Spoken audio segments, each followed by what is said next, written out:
Richard Geoffroy. Et vous êtes Sophie, non? Yes, and then you're in the wine business. Sure. But I think you're in the wine business that a few people would like to have your job. You're the chef de cave at Dom Pérignon. Yeah. How do you get chef de cave at Dom Pérignon? I think everybody's after my job. Everybody's after, yeah. And then I have better watching, you know. Yeah, it's not everybody in Champagne, it's everybody in the world wants to get your job. Yes.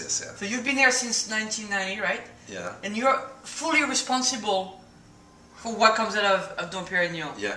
Yes. From the vineyard till marketplace till to you know, the whole thing, the whole integrated chain. To here, right? From the beginning to the bottles to this place.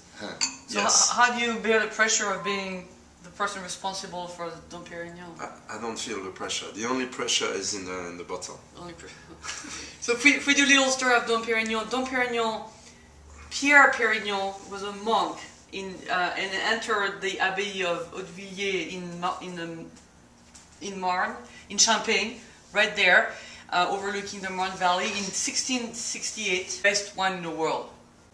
Yeah. And then, so you have to live to that reputation. Yeah, I think that Dom Pérignon was a rather extraordinary man. You know, inspired, visionary, charismatic, and he not only developed or perfected the winemaking techniques of Champagne. He's considered as the spiritual father of Champagne, associated to the birth of Champagne, those 3 centuries back. But personally, I think that the major contribution of Dom Pérignon, the man, has been really charismatic in sense of leading the way to the entire community of the Champenoise. You got to be aware that for the past, say, 3-4 centuries, till the times of Dom Pérignon, Champagne was about red wines.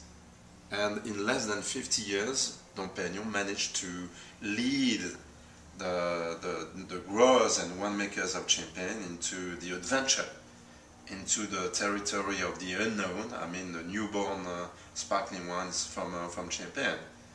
And I consider that the adventure goes on as we speak. Yes. The adventure of Dom Pérignon from early times.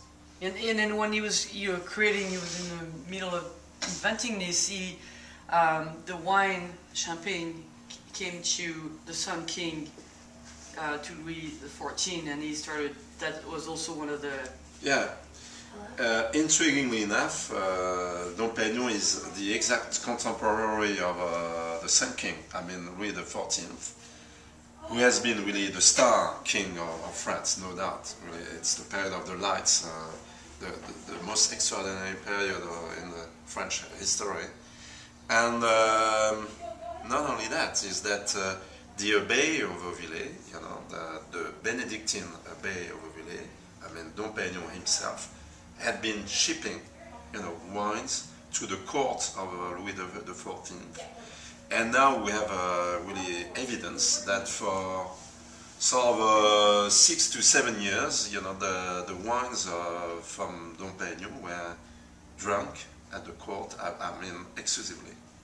You know, exclusively for many years. So they were so good. Around 1680, 83 through 89. Yes. Now, if I want to learn a little more about Champagne, your Champagne, you have 2 colors. You got, of course, white, and then you got rosé here. Can I pair Dom Pérignon with everything, or there's something that you would not recommend that I drink Dom Pérignon with? Interestingly enough, the proposition of Dom Pérignon is very limited. You know, the white and the rosé, and the Enotex, meaning really older vintages, which are actually the same blend and the same vintage, and that's it. It's all you can get from Dom Pérignon, and yet paradoxically, these 2 wines can cover about everything. The scope, you know, is vast. Dom Pérignon, be it white or rosé, can embrace so much of the cuisines of France, I mean the greatest cuisines in the world, of Italy, of China, of Japan, you know what, wherever. had a terrific Mexican meal yesterday.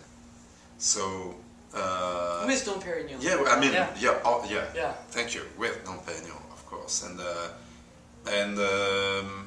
because I think Dom Pérignon is so much crafted on the principle of harmony. It got an element of completeness and complexity to embrace, again, as I said. And the only no-nos would be to be excessive in anything.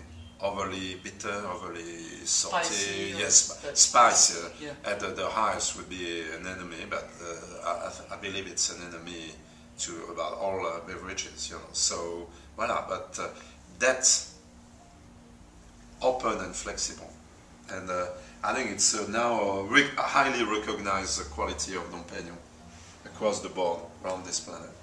And then I can find Dom Pérignon anywhere in the world, right? Yeah, it's our pride.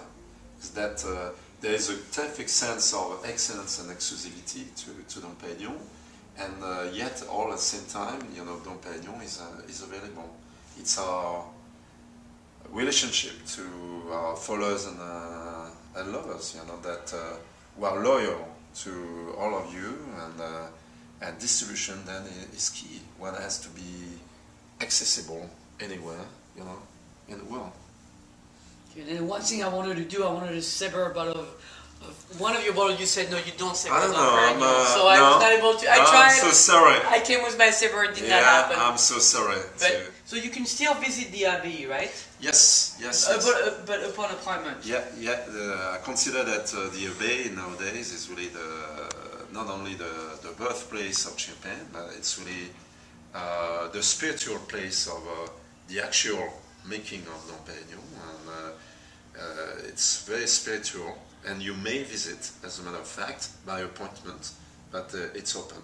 It is open, and we are very proud to give access to it, and it's a very meaningful place, I would say, to us and to the entire community of all the Champenois together.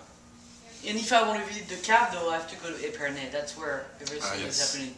It's where it all happens. I'm very far from my home base today. Yeah, obviously we're not, unfortunately for me, we're not in Épernay, and I'm not in Montpellier. Please come and see us. I will take that invite. Come and you will see. Thank you. Thank you.